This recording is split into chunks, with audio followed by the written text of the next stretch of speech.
नमस्ते बच्चों। हम पढ़ रहे थे हरिशंकर परसाई द्वारा रचित प्रेमचंद के फटे जूते। परसाई जी कहते हैं, तुम फटा जूता बड़े ठाठ से पहने हो, मैं ऐसे नहीं पहन सकता। फोटो तो जिंदगी भर इस तरह नहीं खिंचाऊं, चाहे कोई जीवनी बिना फोटो के ही छाप दे। तुम्हारी यह व्यंग्य मुस्कान मेरे हौसले पस्त कर देती है। क्या मतलब है इसका? कौन सी मुस्कान है यह? अर्थात लेखक को प्रेमचंद की व्यंग्य भरी मुस्कान का एक ही कारण प्रतीत होता है कि संसार में सरेआम अन्याय हो रहा है, भयंकर शोषण हो रहा है। लेखक उनके विरुद्ध संघर्ष कर रहा है, फिर भी कुछ असर नहीं हो रहा, किंतु हारने के बावजूद वह दुर्दशा की स्थिति को चुनौती दे रहा है। आगे वो कहता है, क्या होरी का गोदान हो गया? अर्थात होरी गोदान उपन्यास का मुख्य पात्र है। वह जीवन भर एक गाय को पालने की इच्छा पूरी नहीं कर पाता, किंतु मरने के बाद धूर्त पंडित उसकी पत्नी से गोदान मांगते हैं। लेखक को लगता है कि प्रेमचंद की व्यंग्य भरी मुस्कान धर्म के नाम पर चल रहे शोषण और पाखंड पर प्रहार कर रही है। आगे वो कहता है, क्या पूस की रात में नीलगाय हल्कू का खेत चर गई? क्या सुजान भगत का लड़का मर गया क्योंकि डॉक्टर क्लब छोड़कर नहीं आ सकते? नहीं, मुझे लगता है माधो औरत के कफन के चंदे की शराब पी गया। वही मुस्कान मालूम होती है। आगे वो कहते हैं, प्रेमचंद को माधो प्रेमचंद की कहानी कफन का मुख्य पात्र है। वह जीवन भर का भूखा है।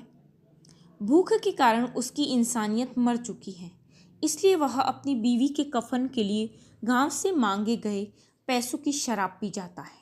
मुंशी प्रेमचंद उसकी इस दुष्टता पर व्यंग से मुस्कुराते हैं, परंतु इससे भी अधिक वे उस शोषक समाज पर व्यंग्य करते हैं जिसने माधो जैसे भूखे और गरीब लोग पैदा किए। मैं तुम्हारा जूता फिर देखता हूँ कैसे फट गया यह मेरी जनता के लेखक। क्या बहुत चक्कर काटते काटते फट गया? प्रेमचंद को जनता के लेखक कहा गया है। उन्होंने जीवन भर आम जनता के दुख दर्द के बारे में लिखा। उन्होंने किसान की गरीबी, शोषण और बदहाली के बारे में लिखा, इसलिए उन्हें जनता का लेखक कहा है और यह ठीक भी कहा गया है। क्या बनिए के तगादे से बचने के लिए मील 2 मील का चक्कर लगाकर घर लौटते रहे? चक्कर लगाने से जूता फटता नहीं है, घिस जाता है। कुंभन दास का जूता भी फतेहपुर सीकरी आने जाने में घिस गया था।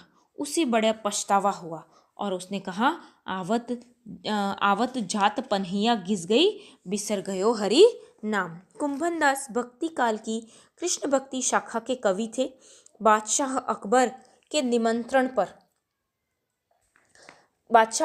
निमंत्रण पर उनसे मिलने सीकरी जाया करते थे। सीकरी आने जाने से ही जूता घिस गया था। जूता घिस जाना एक मुहावरा है जिसका अर्थ है बार बार राजदरबार में आना जाना लगा रहता है। परिणाम स्वरूप वे भगवान का नाम लेना भूल गए, इसलिए उन्हें पछतावा हुआ। तब कुंभन दास कहते हैं, और ऐसे बुलाकर देने वालों के लिए कहा था, जिनके ऐसे देखे दुख उपजत हैं, तिनको करबो परे सलाम। आगे परसाई जी कहते हैं, चलने से जूता घिसता है, फटता नहीं। तुम्हारा जूता कैसे फट गया? मुझे लगता है कि तुम किसी सख्त चीज को ठोकर मारते रहे हो। कोई चीज जो परत दर परत सदियों से जम गई है, उसे शायद तुमने ठोकर मार मार कर अपना जूता फाड़ लिया है। कोई टीला जो रास्ते पर खड़ा हो गया था, उस पर तुमने अपना जूता आजमाया। अर्थात वे कहते हैं कि लेखक के अनुसार प्रेमचंद ने अपने जूते से रास्ते की किसी कठोर वस्तु को ठोकर मारी, जिससे उनका जूता फट गया।